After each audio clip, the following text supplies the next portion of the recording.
Bob l'éponge, c'est bizarre, tout le monde le sait. Des poissons qui parlent, des feux de camp sous l'eau, Bubble Buddy, la série repose sur l'absurde. Mais il y a un épisode qui a semé la confusion totale. SB 129.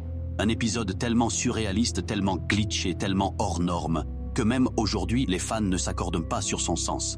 Certains disent que c'est un voyage temporel qui a mal tourné. D'autres pensent que c'est une métaphore du nihilisme. Et oui, il existe même une théorie où Carlo meurt au milieu de l'épisode. Mais, et si aucune de ces théories ne racontait toute l'histoire? Parce qu'en le revoyant image par image, j'ai découvert quelque chose que personne n'avait relevé. Une piste qui non seulement explique l'épisode, mais explique aussi pourquoi Carlo est comme il est. Pour comprendre, il faut repartir de la base, pas seulement vers le futur, mais là où tout a commencé. Tout démarre avec Carlo, interrompu dans sa routine de clarinette par Bob et Patrick. Exaspéré, il court se réfugier au crabe croustillant, entre dans la chambre froide et claque la porte. Et là, il reste congelé. Pas pour 1 heure, pas pour une journée, mais pendant 2000 ans. Problème, personne n'a ouvert ce congélateur en 2 millénaires. Personne n'a remarqué sa tête littéralement coincée dans la vitre de la porte. Étrange. Carlo se réveille en l'an 4017. Tout est recouvert de chrome. Et le premier être qu'il croise, c'est Sponge, une version robotique de Bob, avec des fusées aux pieds et autre copie de lui-même. Détail intrigant. Ce futur a conservé Bob l'éponge comme une sorte de monument. Pourquoi? Carlo panique, demande à rentrer chez lui. Sponge lui indique un couloir, avec à la fin une machine à voyager dans le temps. Comme si c'était une pièce banale, juste à côté de la salle des ouvre-boîtes. Carlo saute dedans, et c'est le début du chaos. Il atterrit d'abord trop loin dans le passé, à l'ère préhistorique. Bob et Patrick, version homme des cavernes, l'accueillent. Carlo, frustré, capture une méduse. Il l'imite. Et juste comme ça, la pêche à la méduse est inventée. Ironique, non? Lui qui déteste ça, c'est en réalité le créateur de cette activité. Mais son solo de clarinette ne plaît pas.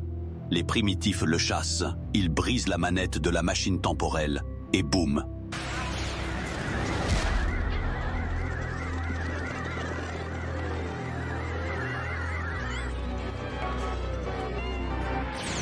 Plus de futur, plus de passé, juste le vide. Carlo se retrouve dans un espace blanc, sans eau, sans son, rien.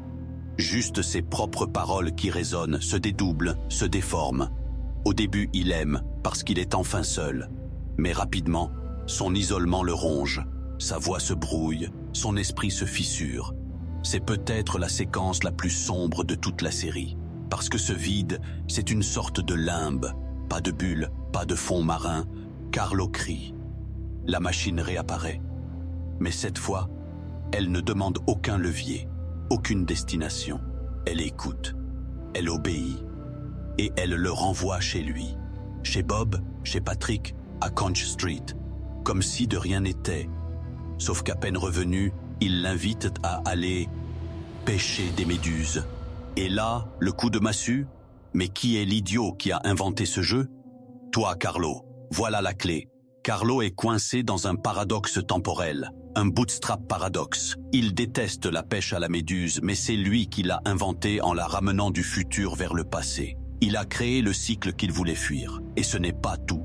N'oublions pas, il y a encore un Carlo congelé dans le congélateur. Donc, 2 Carl en même temps. Celui qui a tout vécu et celui qui dort toujours. Quant à Bob et Patrick, la science peut nous aider à comprendre. Les éponges de mer vivent des milliers d'années, capables de se régénérer. Certaines sont presque immortelles. Les étoiles de mer, elles repoussent leurs membres, parfois leurs corps entiers. Bob peut se reproduire par bourgeonnement. Patrick peut se régénérer. Donc, dans le futur, ce ne sont pas leurs descendants. Ce sont eux-mêmes, des clones éternels. Et quand Sponge accueille Carlo d'un simple « Je suis Sponge, bienvenue dans le futur », c'est parce qu'ils l'attendaient. Ils savaient que ce moment devait arriver, parce qu'ils l'ont déjà vécu. Au fond, SB 129 n'est pas juste un épisode absurde, c'est une tragédie cachée. Carlo a voulu fuir ses voisins, fuir la routine, fuir ce qu'il détestait. Mais en essayant d'échapper à sa vie, il l'a créée. Il est le fondateur malgré lui d'un cycle infini. Bob et Patrick sont éternels. Le temps se répète, et lui, Le seul à en avoir conscience est condamné à souffrir. C'est peut-être pour ça qu'il est toujours si grincheux. Parce qu'il sait qu'il n'y a aucune échappatoire. Et si vous pensiez que SB129 était l'épisode le plus sombre, attendez de voir celui qu'ils ont essayé de cacher à la vue de tous.